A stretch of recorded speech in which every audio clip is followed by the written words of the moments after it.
जय Hind friends, real affairs में आपका स्वागत है। रिसेंटली इस टॉपिक पर बहुत से आर्टिकल पब्लिश हुए हैं। क्या इंडिया का नाम भारत रख दिया जाए? आप इंडिया के संविधान के आर्टिकल 1 के 1 में देखा जाए तो साफ साफ लिखा है India that is Bharat.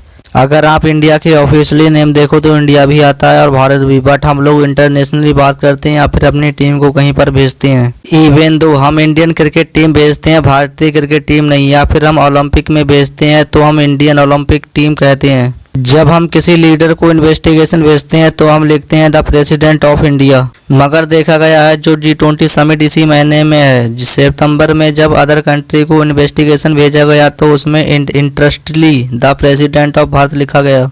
Shashi Tharoor साहब इंडिया के पूर्व फॉरेन मिनिस्टर, उन्होंने कहा कि इन्वेस्टिगेशन पर जब द प्रेसिडेंट ऑफ भारत देखकर मजा आ गया। अगर देखा जाए तो लॉन्ग टाइम के बाद इंडिया वर्ड गायब हो जाएगा। देखो आपको बताऊं, भारत वर्ड बोलने में बहुत ज़्यादा अपनापन लगता है। मुझे भारत कहने में बहुत ज़्यादा मज़ा आता है।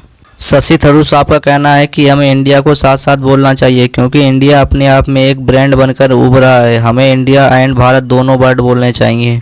आपका क्या ओपिनियन है कि हमें केवल भारत एड्रेस करना चाहिए या फिर इंडिया भारत दोनों का कॉम्बिनेशन सही है? आपका ओपिनियन क्या है, जानना चाहूँगा। क्या इंडिया का नाम रियली चेंज कर दिया गया है? इसको लेकर कंफर्मेशन नहीं आई है। जब ये न्यूज आई तो मैं बहुत ज़्यादा शॉक रह गया कि दोनों ही इंडिया के ऑफिशियली नाम हैं। अगर आप कांग्रेस पार्टी को देखें तो वो भी जब एक आंदोलन करते हैं तो उसका भी नाम भारत छोड़ो आंदोलन रखते हैं। ये कंफर्म नहीं है कि इंडिया का नाम चेंज कर दिया जाएगा, पर पार्लियामेंट में स्पेशल सेशन होगा, उसमें क्या पता इंडिया बिल्कुल डिसअपीयर कर दिया जाए या ये बिल पारित हो सकता है।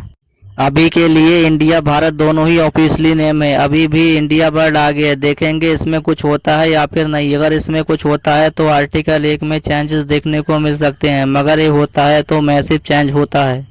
आप अगर भारत के कॉन्स्टिट्यूशन के भाग 1 के 1 में पढ़ोगे ना तो उसमें यह बात लिखी है कि कंट्री का क्या नाम होगा, टेरिटरी का क्या नाम होगा। वही बेसिक है बात है, इसमें से आप संविधान की शुरुआत करेंगे। बीजेपी के बहुत से लीडर कह रहे हैं हम तो रिपब्लिक ऑफ भारत कहेंगे। हेमंत बिश्व शर्मा साहब कह रहे हैं कि I am chief minister of Assam Bharat. बहुत से कंट्री जो ब्रिटिश रूल के अंदर थे बाद में उन्होंने अपनी कंट्री के नेम चेंज कर दिए। ये जो इंडिया वर्ड है इसका ब्रिटिश के आने के बाद बहुत ज्यादा यूज किया जाने लगा। हमारे कंट्री को कहते हैं इंडिया। ब्रिटिश श्रीलंका को सिलोन कहते थे। ये जो सिलोन वर्ड है ना, इसे ब्रिटिश ने दिया था।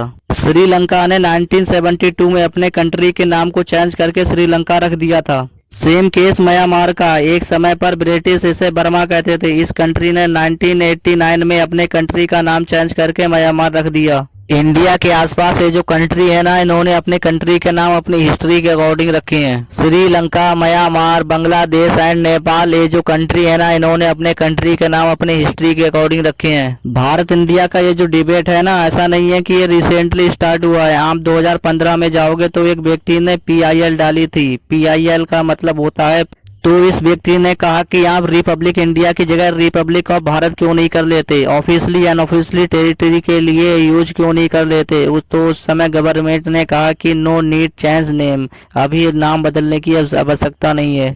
बट अभी देखेंगे कि होता है क्या। अगर जनरली नेम चेंज होता है तो ये कैसे किया जाएगा, या फिर हम इंडिया को ऑल टुगेदर अबेंडम कर देंगे, ये देखना होगा। अगर इससे रिलेटेड कोई डेवलपमेंट होती है तो मैं आपको अपडेटेड वीडियो लाता रहूंगा। तो फाइनली ये होता है वीडियो का एंड। आप current affair and Jio politics से जुड़ने के लिए हमारे चैनल को लाइक, शेयर, सब्सक्राइब जरूर कर लें।